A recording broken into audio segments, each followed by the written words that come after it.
อะไรไหนขอดูความชิบหายหน่อย ฮะมีอะไรคุณก็ผมมา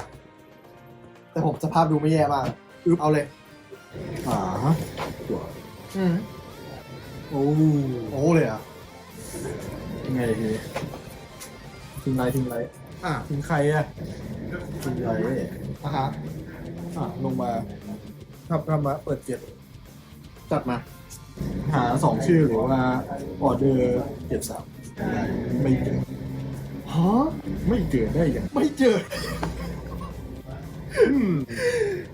มีกี่เป้ามีกี่เป้า 16 บวก 3 19 จากเท่าไหร่44แพ้ตัดต่อผ่านแล้ว มันพลาดได้อีกเหรอบ้าไปแล้วแน่ๆอินก็ซิล่าบอกว่าไลฟ์ขึ้นมาจากเกียรติหนึ่งชื่อนี้เนี่ยได้เสิร์ชรีเสิร์ชออเดอร์แลบเนี่ยเหมือนของเอวาเลยเสิร์ชของเอวาได้นะเอวาเป็นออเดอร์เลยแล้วผมก็เปิด5ไม่โดดด้วยบ้าเจ้าอัน ใช่เข้าเลย ลงไปเปิด5ออนเพนนะบอกว่าเปิดท็อป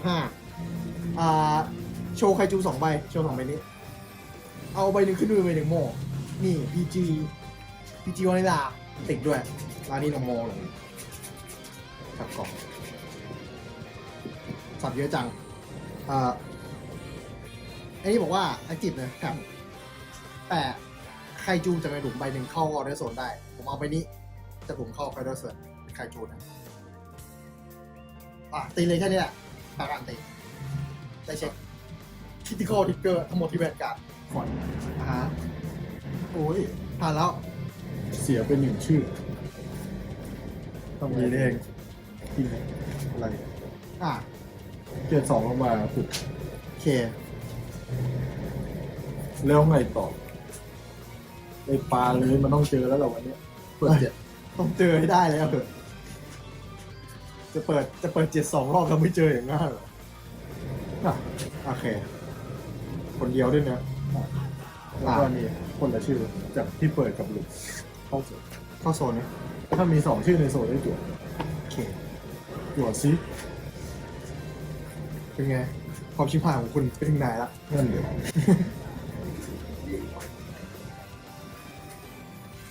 ดี เดี๋ยวแรกพี่กาด เช็ค ดาเมจเช็คโอเวอร์ทิกเกอร์ ไม่ ตรงนี้อย่างนั้นเหรอ รีบดี สแตนด์รอ รีบไปไหน นั่นน่ะสิทิ้งไปหนึ่งไลท์ไลท์1 ไป 2เหมือนเดิมเสิร์ชรีเสิร์ชออเดอร์เปิดเนี่ยวิจัยไคจูตกดอทิกเกอร์ฮิวทริกเกอร์พร้อมกันต้นเกมอย่างเงี้ยเหรอ อ้าว ไหนคือทิกเกอร์ มีไงแต่เหมือนไม่เข้า ถ้าตกหิวไม่ได้หิวเลย ว่าจริงโหดกว่าฮิวอีกอุ๊ยโชว์ ชัวร์ก็เพิ่งใดเท่าที่เลย ไปเอาเนี่ยเปิด7เปิด5สิไม่ใช่เปิด7ไม่เจอ เจออย่างนี้ เจอ เก่งมากไม่เจอเป็นคู่เลย อันนี้ขึ้นมือใบหนึ่งโมแล้วก็เหมือนเดิมเลยแท็บ8เลยจะได้ไม่เสียเวลาสนุกเลย เพราะอะไรเพราะแบตจะหมดแล้ว ไม่แบนเลยเยอะ แต่ว่าเดี๋ยวดึกอะไร ผมรีบเอาไปตีดีไหมถ้าผมรีบเอาไปตีมันก็จะไม่มีบวกพลังตาหน้า ก็ดี ไม่ดีเลยไม่เป็นไร10,000ตีแค่นี้ก็ได้ไม่บูนด้วย ถ้ากาดได้เดือนจะคลิปแบบ กูคิดว่าผมจะครีมไปละ กาดอะไร2 ไงมิดอะไร พลังแวนจั่วโอ้โหได้โคตรมาเลย ภาระดีแล้วตอนแรกจะกาดอะไร ทำไมมือเยอะจังเลยครับ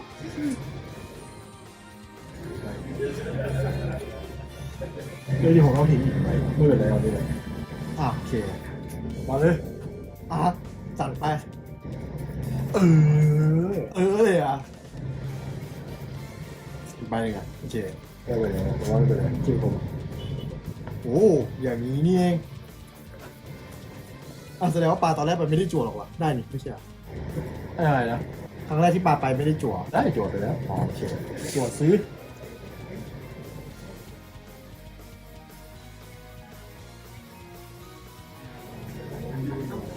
โอเคมาเลย จัดมา เสร็จแล้ว อ่ะ นี่ถูกคู่นะ18,000 18,000ไม่มีอะไรปะแค่นี้ปะ เข้าระบบแล้วอ่ะ อันนี้เป็นเกียร์3นะการ10,000 คิดแบบรวม อ๋อมันบวกแวนได้ด้วยเหรอ ได้ โอ้ นี่บวกยูนิตไหนก็ได้5,000 โอเค โอเคแวนตี อ่ะ ก็คือบ่าย จัดมา เรียกเนี่ยคนละชื่อ อ่ะฮะ แล้วก็คนนี้ลงมาเห็นคนนี้โซบาสอง ผมสั้นเห็นผมยาวนะ ที่แบบเอานี่เอาเขย่าไปเลย แล้วก็อีกใบต้องเป็นคนนี้ ผมว่าน้องธรรมะขยันได้ไงครับ โซขยะ โอเคครับ เอามาออก2 ใบนะตัว อ่ะ เสร็จ อันนี้ถูกบัสทีหนึ่ง อ่ะ มาต่อหลังให้คนละชื่อ อ่ะแวน18นะ อ่ะ โนกาดมาเลย โอ้โห โอ้โหได้อะไรนะคุณดาเมจเช็ค ผมโกงได้มาวะเนี่ย ดอริเกอร์ อันนี้ไม่เข้าแล้ว หมื่นจั่ว ทำไม ไม่ใช่ว่ามันก็ไม่เข้าหมดแล้วอะ ก็ใช่ หนีเปล่าหนีเปล่า พวกนี้แหละตี อ่ะ รวบ หา โซบาส1ไงแบบ โอเค อันนี้ความ อ่ะ อันนี้ก็เลย โอ้หนีหมดเลย เยี่ยมไปเลยไม่ตันนะ ไม่เหลือเลย ไม่เหลืออะไรให้ผมเลยทิ้งอะไรดีอะมือดีเหลือเกิน คุณ คุณทิ้งไม่เหลือ ผมก็ไม่ได้ใช้ออเดอร์เอวาที่อุตส่าห์ใส่มาดิไลท์เลยอ่ะผมจั่วทิ้งก่อน ใช้ออเดอร์จั่วทิ้งจั่วทิ้งไปใบหนึ่งไม่อยากทิ้งไปนี้เลยอ่ะคิดครับโอ้โหมันมีแต่อะไรที่อยากถืออย่างนี้ผมก็ต้องทิ้งทิกเกอร์ดิ อ่ะผมทิ้งทิกเกอร์ก็ได้ยอมอ่ะทิ้งทิกเกอร์ ใช้ใบนี้ก่อนแถมสกิลนะ เอาไคจูเอาแปะแล้วก็ผมลงกอซิล่าสกิลแวนนะ เมื่อมีไคจูลงเรียกอะผมสามารถเอาไคจูในออเดอร์โซนเอาไปใต้กล่องที่ชื่อเดียวกันก็คือตัวเดียวกัน แล้วคนนั้นบวก10,000กันลงคนนี้เหมือนตะกี้เลยอีกแวนนะใต้กล่องบวก10,000คนนี้ไม่ออนเพย์เก็บมอนเตอร์ในหลุมด้วยนะ แต่ว่าไม่มีอะไร แล้วก็อันนี้ลงโซบาสอง มีแล้ว ไปสโลเพย์อะคุณโซบาสองคนนี้มันบอกว่าตอนลงคอร์สโซบาสองเนี่ยถ้าแวนติดชื่อนี้หรือเอวาที่มีกิตเตอร์โจนได้โซบาสองเป็นแล้วก็ใช้ติดตรงนี้นี่เป็นใต้กล่องอันนี้บวก10,000แรงปะ บ่อย อย่าได้3 ที โหดมาก อ่ะผมตีด้วยนี้ก่อนกอซิล่าใช่กอซิล่าเนี่ยตีกอซิล่าบอกว่าตอนตีมีออเดอร์รีเซิร์ฟ3 ใบบวก 5,000 เป็น 28,000อ๋อแรงปะไม่เดี๋ยวอันเนี้ยบวกครับ กันเดียว2 โอเคเอาโทษทีตะกี้มันอันเนี้ยคนเนี้ยมีเทคเหมือนนี่เลยนะ แต่ว่าเป็นทางเถิดบอกว่ามีเซตออเดอร์3 ใบ 5,000 อันนี้เป็นแค่จบวันเทิร์นแล้วก็การตีข้อ1ตอนตีบอกว่าทำเทคทั้งหมดเท่าที่จำได้มี2เทคแรกบอกว่าถ้ามีเซตออเดอร์รีเซิร์ฟ3 ใบขึ้นไป ผมเอาไคจู1 ใบบนบอร์ดกลับเข้าไปในเซตออเดอร์ได้เซตออเดอร์โซนได้ แล้วเทค2บอกว่าเปิดท็อป7 5 6 โอ้ เจอป่ะเจอ เจอแต่ว่าไม่อยากได้ไปนี้เลย ได้พีจียันได้ ไม่ใช่พีจีได้คนนี้ โอเค แต่ว่าเดี๋ยวมันจะหลูปไม่ได้ไงถ้าเกิดว่าผมรีบลงแต่ไม่เป็นไรผมทำอยู่ดีลงคนนี้มา ลงมอนเตอร์จากเด็กนะ ลงมาจะตีไม่เข้าเนี่ย เข้าคนนี้มันบวก 5,000 ถ้ามีเซตออเดอร์3 ใบเยี่ยมเลยปะแล้วที่เหลือกับสับกอง 13,000ใช่ไหม ใช่ อันนี้13,000นี่13,000เหมือนกัน 15,000 2 ได้เนี่ย 2 ใบ เปิดเช็คตามอ่ะ ไม่ต้อง เปิดเช็คจะเก็บเช็ค ครี ไม่มีคือนี่เบาๆขอ 5,000 พอ แล้วถ้าผมไม่ตีคุณจะเล่นได้มินะ ลองดูซิ มีเงื่อนงำผมว่าตีดีกว่า โอเค โอ้ไม่น่าเลย ผิดเลย แย่เลยโอเคผ่านเทิร์นละ มีความลับจะมาบอก คนนี้บอกว่าถ้ามีการ์ดต้องมีการ์ดเซตออเดอร์รีเสิร์ชอยู่2 ใบหรือมากกว่าชิลบวก 5,000 เป็นชิล เข้าถึง โอ้โห Final Rush ถึงมันก็เล่นได้แล้วมันมีตัวหงายเดิน ใช่ผมก็ว่ากันผมรู้สึกได้ ตัวเล่นได้ โอเค ทำไมต่อ นั่นน่ะดิ แล้วยังไงล่ะเนี่ยนี่ว่ะอันนี้ อืม เห็นชื่อนี้ อืม ประมาณ2ตัวเอาโซอื่นไปก่อนหรือเปล่าเอาโซอื่นไปก่อนหรือเปล่า ฮะแต่เขาว่ายังไงเนี่ย ก็อะไรที่เหลือเพราะว่าถ้าบาสมันมาออกมาไม่ได้อยู่โซ โอ บา เคบาทสอง น่าสนใจมาก น่าสนใจมากเลย นี่มันตรวจเทพอ่ะน่าหนีตรวจเทพเลยอันเนี้ยเอาแล้วไหนๆมันขึ้นแล้วเล่นให้เต็มนี่เลยมา ตับเต็มหน่วย จั่วนี่แหละเทพ โอเค บอกว่าโซบาส2แล้วชุบไอ้ลิลูมิกับลามิจากดอกยาวแล้วชื่อ โอเค ก็ตอนนี้มีอะไรอันนี้มีนี่อยู่อยากได้นี่พอดีงั้นเราก็บาสนี่1 คนใช่ไหม อืม แล้วก็นี่ออกมา เพราะชื่อมันไม่มีเนอะ โอเคก็คือชุดเนี่ยลงมาแล้วก็ชุด เข้าใจแล้วโอเคงั้นทำอะไรไหม แต่เทอร์นหน้ามัน2 โซอยู่แล้วอะ ใช่ที่ผมโฆษณามัน2 โซ แต่พวกใดเพอร์สนายทำนี่ไม่เอา โอเค เก๋ก็เอานี่ดี โอเคครับ 3-3 โคตรแรง ครีแทบเล็บ รับเลยว่าทำไมผมตกนิกเกอร์โดนจังเลยโกงมาแน่ ที่วงบวก5,000อันนี้3-3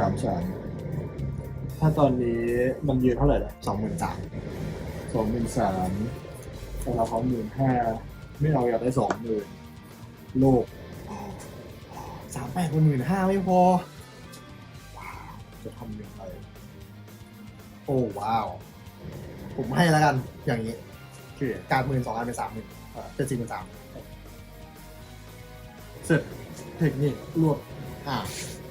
เธอนี้ยังไม่ได้หายเนี่ยมันก็ส่งมาหายได้ จัดมา ขอดูก่อนว่ามีอะไรบ้าง โอเค อยู่ในนี้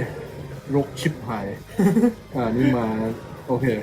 ตอนนี้มันเป็นอย่างนี้เหรอบาส2ใช่ไหม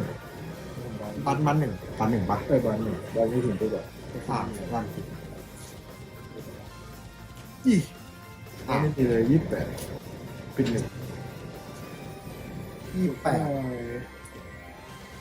จะได้อย่างนี้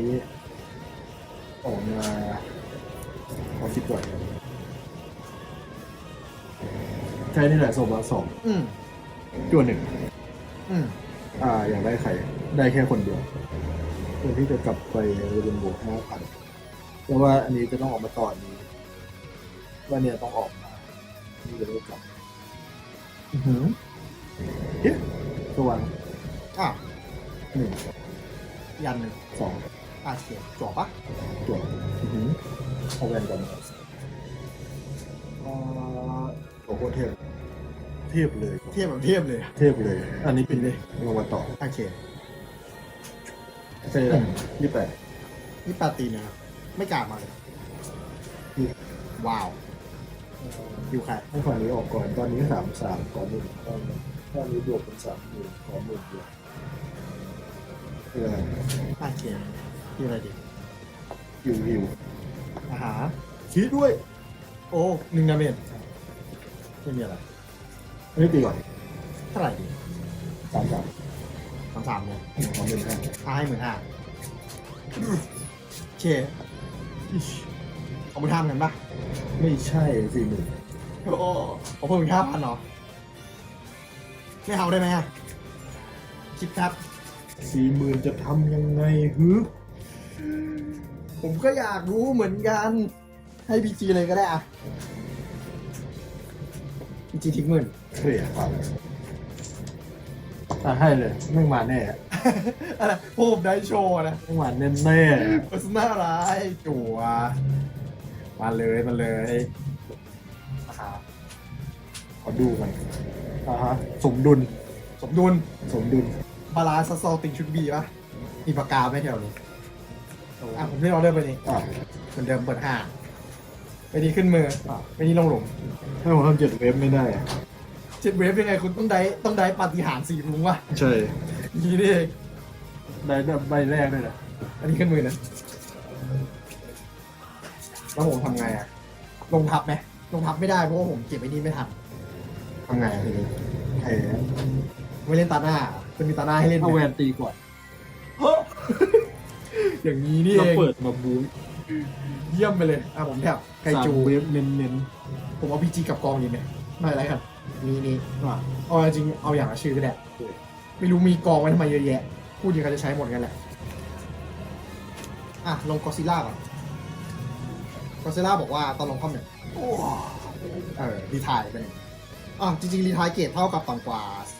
รีเซ็ตออเดอร์นะ ๆ มีสี่ก็ มัน สี่ ก็ได้หมดแล้วนะ ใช่ มันมีเกียรติ5อยู่ตอนนี้นะ ตอนนี้เองอะ โอเคจะถึงจะมีหมอนั่นมันก็อยู่รอบเทิร์นไม่ได้ ก็ใช่แล้วอันนี้เนี่ยเดี๋ยวปิดไฟเอากอซิล่าใส่กองระบบเหมือนเดิม โอ้ยจะกัดอย่างไร รับเป็นคุณดาเมจแค่หนึ่งเองนะ อันนี้ฟาดก่อน อันนี้อยู่ที่23,000 อยากปล่อยเลย มันก็23,000เนี่ยคุณโจ๊กได้แวนการ์ดข้อหนึ่งทำได้เทคนะ2เทคนะอันนี้ดีกว่าแล้วเปิดออบเจกต์ไม่เจอเลยอ่ะ ไม่เอาไปนี้แล้วกัน เอาอะไร มาประมาณ เอ้า อันฟิตได้ตาหน้าแต่ไม่ได้บูทต้องรอตาหน้า สองจั่ว มีแต่ไปเล่นตาหน้าก็ได้ ไม่ได้ ไม่ได้เหรอ ไม่ได้ใช่ไหมได้ เอาเลย เอาเลยเนี่ย ไม่เอาอันนี้ เอานี้ เอาอันเมื่อกี้ เมื่อกี้คุณบอกอยากให้เอาอันนี้ ถ้าไม่จั่วจะได้ตายเลยเถอะนะ ตายเลยเหรอผมกลัวแล้วผมกลัวคำขู่ละ เพราะอะไร แล้วคุณบอกผมจะตายเลย โซบัสสองจั่วฮิว เจ๋งเอาลงในสวัสดิ์สองจวด อ่า แล้วก็อันนี้กลับใต้กล่อง โปรเหมือนแล้วจั่วฮิวแบบ นั่นแหละสิ 2 เป็น ให้กัน 3คุณได้ก็เช็ค อย่าขี้ ไม่มีคีย์เช็คไม่มีคีย์ไม่มีอะไรเลย ยอดเลย ไม่เป็นไรต้นเกมผมโมเยอะละอันนี้แรงกว่าตะกี้ อันนี้มันเป็น33,000เลย รับเรือ อืมโอ้โหวันนี้โคตรแรงที่ผมคิดไหม รับ โอเค โอ้ผ่านละ ต้องใดแล้วละ แล้วมีไหมคุณผมให้ก่อน 5,000ประเดิม เอากลับมา เอาไป15,000 จั่วไงทีนี้ นั่นแหละดิ โอเค แล้วมือแม่งมีอยู่ฝั่งเดียว3ใบยอดเลย นั่นมันฟังดูไม่ดีเลยนะ ยอดไปเลยโอเคมาครับ อ่ะ เปิดเจ็ดเด็กจะหมดแล้ว เป็นกองสุดๆ นี่ไงเดี๋ยวคุณจะได้ทำท่านั้นละ โอเค อืม เจ็ดมานี่ ได้ ก็หลุมเอานี้ อ่า เวเข้าสู่สับแล้วจั่วหนึ่งต้องหิวแล้วลาอุตสาหขนาดนี้อะแล้วก็โซบาสองจั่วแม่งได้หิวชัวร์ ฟังดูโคตรแย่ เดี๋ยวจั่ว มั่นใจมากปะรอดไหม สภาพดูไม่ดีเลยนะ อันนั้นสิเยี่ยมเลยคุณตีตัวตีพิการหนึ่งด้านแต่ไม่เป็น แต่ด้านนี้ไม่พิการ โอเค แล้วก็พิการเลยเป็นผิดฝั่งแต่ว่า ถ้าไม่มีฟังหมดเลยนะแต่นอนก็ได้ดูด อันนี้ไปก่อนเลย23 โอ้พี่สามมันเบาจังเลย ผมอยากการเทเนี่ย23 ใช่เมื่อไหร่จะมี ทำเป็นห้า สามเท่าไหร่ทำไม33 โอ้โอ้ ถ้าไม่มีคนอื่นอยู่อ๋อมันต้องบูทเอง ผมขอใช้ความคิดเล็กน้อยนะผมโลภไหมถ้าผมโลภผมจะรับเลยดาเมจเช็คไม่มีอะไร ใช่ แย่ละ ใช่เลย ถ้าผมว่าไม่ PG แวนปะโคตรโยน ผิดคูณไม่ได้ถึง โอเค เลยเวนตีดีด ปึ๊บอ่า มา2 ชื่อ จัดมา พร้อมแล้ว ขอโซ่ได้ไหม โซบา2ไม่ได้ อยากจั่วฮิว โอเคตัวไปเลยฮิวของคุณน่ะ ชื่อนี้จั่วหนึ่ง นั่นไง สองวันนี้ อ่า คนละเทคอันนี้มาต่อคนละชื่ออันนี้ อ่าโอเค โอเค28 แล้วผมก็โอกาสป่ะพี่เจผมคงไม่เบิ้ลคีย์ผมหรอกโอ้1 คีย์ก็แย่อยู่นะครับจริง ลองฝั่งนี้ ๆอีกใบหนึงที่ไม่ใช่คีย์ได้แล้วแต่ อ่า อืม ไม่เห็นเลยอ่ะ2 คลิกด้วยหัวมังกรครับนี่ 43,000 ไม่อยากไม่อยากเลยนะ มือนี้ผมไม่อยากทิ้งสักใบเลยอะผมโลภผมอยากเล่นท่าเต็มๆงั้นผมไม่เปลืองหรอกทิ้งทิกเกอร์2 ใบเลย PG ให้ โอเคหลวง ท่าใหญ่ไฟกระพริบ ไม่ติด นะฮะรับเลย โอ้ยกอซิล่าตัวเล็กตัวใหญ่ โซบายแล้วไหวเนี่ย จัดมา ผ่าน แล้วความหนึ่งเรียกไหมครับ เรียก บอกไม่ได้เพราะโซบาสามารถเลยนะเรียนจบเออโซน่าอะไรจดไหนโอ้ไม่น่าเลยผมไม่น่าโลภเลยเอาฝั่งนี้มาแล้วผมทำไงอ่ะผมไม่น่าพยายามเล่นท่าใหญ่ไปกับพีเรียวคุณเอาจริง แล้วทำไง นั่นแหละดิผมลงคนนี้ตอนลงนะทีมมีใต้กล่องแล้วมันบวมเหมือน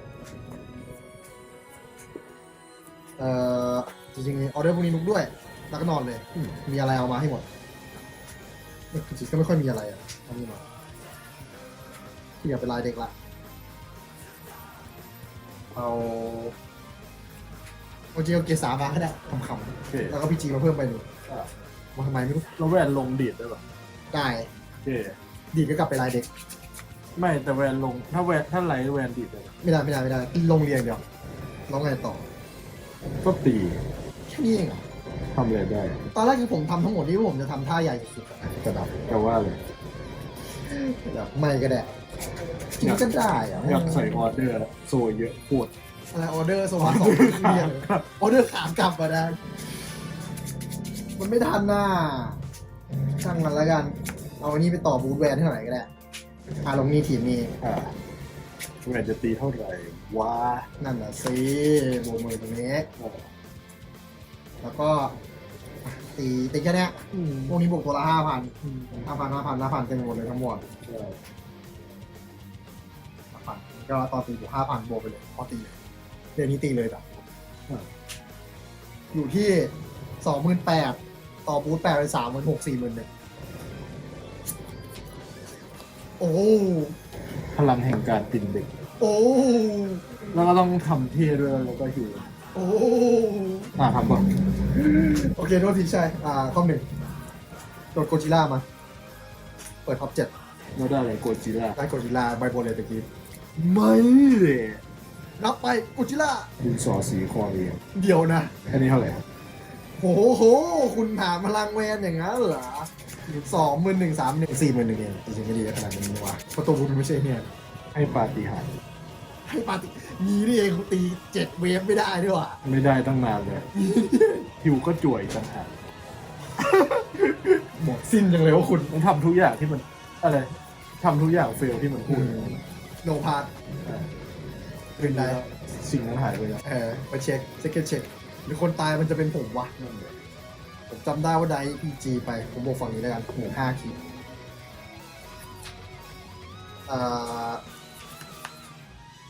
คีย์เท่าเดี๋ยวฝึก15,000ตรงนี้คีย์นี่เพราะข้างนี้ไม่น่าจะแรงกว่ามากๆข้างนี้สตาร์ทที่18,000 28,000 33ผมไม่แรงกว่านี่หว่า43แล้วอะไร ข้างนี้น่าจะ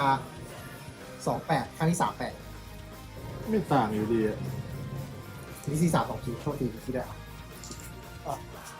โอเคกันเซ็นนะโอ้ยการล่วงมันก็ดีตีโอ้ผมไม่น่าเลยนี่ผมจะกาตาหน้ายังไงว่าผมเล่นเดี๋ยวผมลืมไกลมากเลยแต่ไม่เป็นไรไม่ทันละคือผมจะวิ่งเข้าโซนฟิตแต่ลืมไม่เป็นไรฟันเลย5,000 ให้5,000แล้วนี่คืออะไรนี่จัว ไหนผมเตรียมกดแล้วเนี่ยโอเค คุณหลอกผมได้นะ ทำไง นั่นน่ะเดียว มัน5 เวฟไม่ได้อะ แต่ผมได้อย่างนั้น มัน5 เวฟไม่ได้อะ มันตี มีเข้า ตีเสร็จ10,000ไม่เข้าเลยนะ อันนี้15,000นี่เสร็จ10,000ก็ต้องขอ10,000แล้วนะต้องขอ10,000ตอนนี้เลยฮะขอ10,000หน่อย โอ้ 19,000 โอ้เสร็จ10,000ไปเลยคุณ ดีครับปิดมันหงายไม่ทันนะทำไงอะ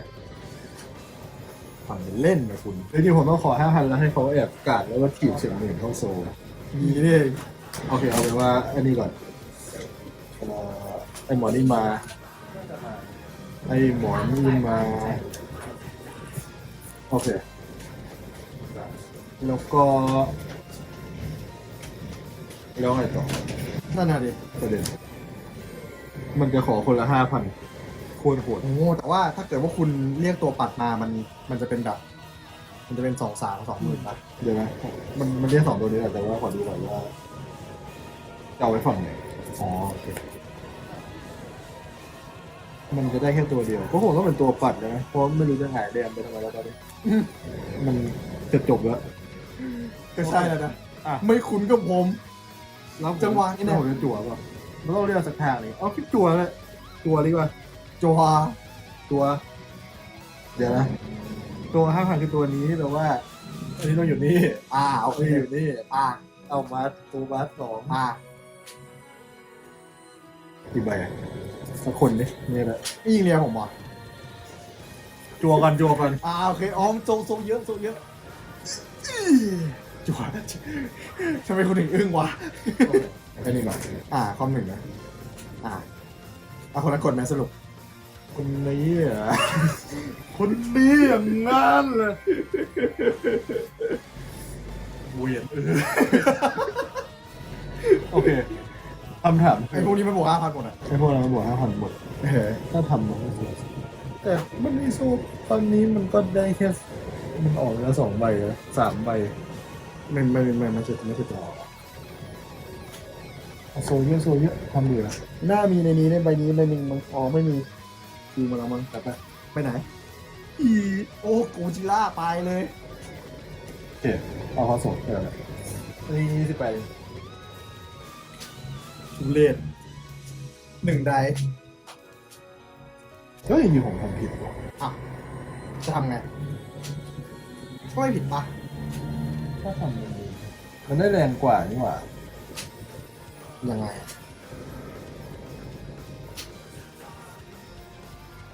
โอเคมันมีวิธีที่ได้แรงกว่าแต่เอาว่าไปแล้วเอาอย่างนี้ละเอาอย่างนี้ละ ผมเข้าใจละจริงมันทันนี่ มันก็ใช่อะนะแต่ว่า คือเรื่องตัวมันผิดปะ ก็ใช่แต่มันเอาอย่างนี้แหละ18 ซึ่งก็เนี่ยไรหนึ่ง อี โอ้โหโอ้โหโอ้1 ดาเมจตาย เอาจริงๆผมมีความลับจะมาบอกกาดไม่พอ โอเค ขาด5,000ต่อยได้ไหมผมตายดิ โอ้ผมพุทธาโมต้นเกมไปตั้งขนาดนั้นคุณยังจะกลับไปชนะผมได้ยังไงเหรอ ไหนดูสิเหลือใดครึ่ง จริงๆผมโยนเกมนะตอนผมเป็นจีชิงกัด ผมอยากเล่นท่าใหญ่ไปกับพิมพ์แล้วผมก็ตอนสามก็ไม่อยากเล่นท่าใหญ่ไปกับพิมพ์แล้ว ถ้าเมื่อกี้ไม่ได้ต้องทำไงถ้าทำอีกท่า มันคือ โอเค ไม่ใช่เปลี่ยนตัวเรียก ต้อง ปะ เป็นอย่างนี้ใช่ไหม เออ แล้วก็เรียกอย่างนี้เหมือนเดิม แล้วก็โซบาร์อีกตัวแทนปะ โซบาร์ โซบาร์ของ โซ ผม บาร์ ยา จั่ว ว ไปแล้วถือว่าเอาเป็นว่าบาร์ไปแล้วแล้วเรียกอันนี้ออกมาใช่ไหม ก็คือบาร์หมดพอดี ใช่มันทำไม่ได้ปะตัวแรกมันต้องเรียกก่อนสิ ก็คืออย่างนี้อ่ะก็คือตอนแรกมันจะเหลืออย่างนี้เพราะว่าเราเรียกตัว 5,000ใช่ป่ะก็อย่างนี้เรียกนี่ออกมาได้ต่อนี่ตี 18,000 ก็คือไม่23 23ใช่ แล้วก็เสร็จมีได รว เส บ ร็จรวบแล้วก็โซบาร์หนึ่งก็ต้องบาร์อันนี้ห้าไหนอันนี้ก็ความ ไม่จะเป็น2-3อีกรอบ ได้2-3ตรงนี้ได้2-3แต่ถ้าเมื่อกี้เอามาบวก 5,000 เลยได้เท่าไหร่ มันได้ 20,000 อันนี้แรงกว่า ใช่อย่างนี้แรงกว่า3มีผลด้วยนะตกทิกเกอร์แล้วไอ้นี่มันยังเข้าอยู่ใช้ได้ ถ้าไม้ตาย จริงๆนี่ก็ไม่แย่มากนะแต่ผมเล่นกาวเอง ผมขอโทษ